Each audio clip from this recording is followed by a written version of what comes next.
As the First World War raged between the five great powers of Europe, fighting for continental and potentially world supremacy, stuck in between these behemoths were several smaller nations, each pursuing their own more limited territorial goals in the conflict.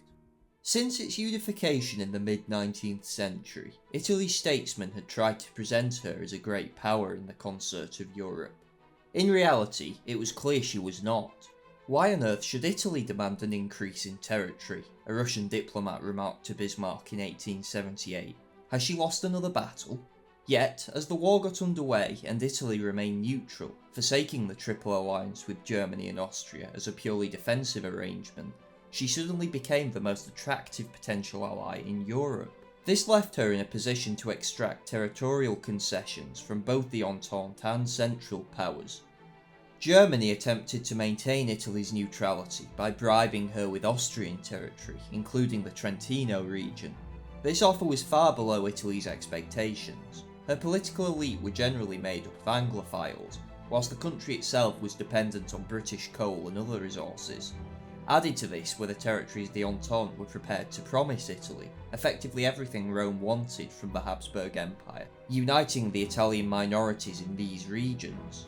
The annexation of this land would also give her uncontested supremacy in the Adriatic. The Entente further sweetened the pot with the promise of a protectorate over Albania, territory from the Ottoman Empire, and a large subsidy from Britain. All of this proved too much of a temptation for Italian statesmen to resist, leading them to enter the war, albeit to much popular opposition, on the 23rd of May 1915. Italy was unfortunate that the Austrians, their main opposition in the conflict, held one of the best defensive positions in Europe, the Isonzo River, and so she was unable to seize most of her claimed lands until late 1918. Britain and France were consequently sceptical as to whether the Italian contribution had been worth the bribes offered to induce her into the conflict, especially after the Caporetto debacle had forced them to redeploy troops from the Western Front just before the German spring offensives. One British diplomat was frankly contemptuous, saying, "As for the Italians, what can you expect from a nation the majority of which would be better employed selling ice cream?" It was an unfair assessment, but shows something of the Anglo-French thought process of the peace discussions. As such, Italy was denied the full territorial compensation it had originally been promised, mainly on the Wilsonian basis of national self-determination. The result was a nation that felt cheated, and was consequently to become a revisionist power in the post-war world. Of all the nations that entered the First World War willingly, the Ottoman Empire's decision must be the most bizarre. By 1914 the country was in a tenuous position, with most of its huge debt held by foreign powers. More recently, she had continued her steady decline and lost further territories in both the Balkan and Italo-Turkish wars. A sensible plan in 1914 would then have been to remain neutral and extract concessions from both sides. For the most part, the Sublime Porte agreed with this assessment, but a few high-ranking officials, led by the War Minister Enver Pasha, saw conflict as a preferable outcome. They feared that if Turkey did not pick a side, then she would be partitioned by whichever grouping was victorious. War would also provide an opportunity for the Porte to shed its immense debt burden and assert its independence from both the Entente and Central Powers, as well as avenging the seizure of 2 dreadnoughts by the British at the start of the war, paid for by popular subscription, though Britain had offered financial compensation. Territorial claims weren't actually Turkey's main concern, but it was hoped they may be able to force the Russians back from the Caucasus, and so set up buffer states, thus protecting them from future Russian expansionism. It was also believed the defeat of the Entente may leave the door open for the domination of Persia, and perhaps even the re-establishment of Ottoman authority over Egypt, theoretically a Turkish client until 1914, but de facto under British rule.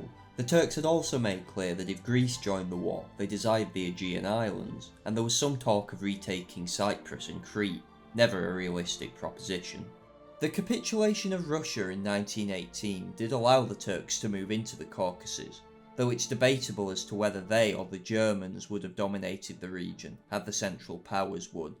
In the end, the Ottomans suffered the exact fate they joined the war to avoid. The empire was partitioned by the Entente in the wake of their victory, though under the brilliant leadership of Mustafa Kemal, they would reverse the most devastating of the territorial concessions to found the modern nation of Turkey. Serbia's rejection of an Austrian ultimatum in 1914 that would have effectively turned them into a vassal of Vienna led to the start of the war. The Serbs in 1914 were an immensely self-confident nation, having recently won 2 Balkan wars which almost doubled their territory. Naturally then, the war was seen as the long-awaited opportunity to seize the Slav-inhabited areas of the Austro-Hungarian Empire. When Italy entered the war in 1915, the Entente tried to reconcile both Rome and Belgrade's designs, which clashed over areas such as the Dalmatian coast. As such, Serbia was assigned these lands at the end of the war. The Serbs failed to take this territory themselves, instead being overrun by a joint Central Powers invasion in 1915, but their war effort continued from exile. The Corfu Declaration in 1917 announced Serbia's intention to form a Yugoslav state, and, with the disintegration of the Austro-Hungarian Empire at the end of the war, Serbia was apportioned even more of the former Habsburg territories than it had been promised before, even dethroning the King of Montenegro to create a Yugoslav state. Superficially, the war was then a major success, but the enormous devastation of Serbia, resulting in the deaths of perhaps 25% of its mobilised population, meant the victory was arguably the most bittersweet of any nation. Bulgaria played the part of a mercenary in the early stages of the war, waiting to see which side could stump up the better territorial offer. The Entente, particularly Britain, were largely sympathetic to the Bulgarians, and badgered Serbia into offering them territorial concessions, along with the land it had lost to Turkey in the Second Balkan War. But even though the Entente may have offered easy pickings, for the beleaguered Ottomans were unlikely to have survived a Bulgarian assault, they were nonetheless slim. The Central Powers, on the other hand, were prepared to offer the Bulgarians all of the parts of Serbia they wanted, along with a token strip from the Turks. In 1916, these aims expanded with the entry of Romania on the side of the Entente. The same happened in 1917 with the entry of Greece, which would have allowed Bulgaria to retake land lost in the Second Balkan War. There were also more far-fetched ideas about seizing an outlet on the Adriatic, but these were never concrete plans. Bulgarian aims looked something like this then, which, had she been able to hold them, would have ensured hegemony over the Balkans. As it was, the Bulgarian government's gamble came back to haunt them. Their population starving, their army defeated, they were stripped of further land by the victorious Entente. Romania entered the war opportunistically in 1916. She had previously been within the Triple Alliance's sphere of influence, but had been edging towards the Entente's camp in the prelude to 1914. She joined the conflict when it seemed as if Austria-Hungary was on the verge of defeat. Her aims were focused on taking Transylvania and Bukovina, promised to her in the Treaty of Bucharest, which would largely unify Greater Romania. As it was, Romania joined too late to truly exploit Austrian weakness in the aftermath of the Brusilov offensive.